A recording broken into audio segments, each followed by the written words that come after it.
Sir Blessy garu, 16 years of his hard work has been put into this film. Sir, that is really, really great, Andy.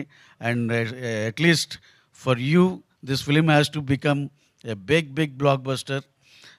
చాలా అద్భుతంగా అని చెప్తున్నారండి. One who watch the film way back in మన కోచిన్లో చూసిన వాళ్ళందరూ కూడా. So లైఫ్లో ఎన్ని కష్టాలు వచ్చినా దాన్ని ఎలా ఎదుర్కొని దాన్ని ఎలా ఓవర్కమ్ అయ్యారనేదే ఈ cinema. This film releasing for us it is a blessing for us given by Blessy garu. On 28th, when you go and see the film, do keep in mind that for all the spectacular cinematography and the evocative music and the performances and the production design and Blessy's world-class filmmaking, beyond all that, every moment you see on screen is a life that someone actually lived. So which is why the film says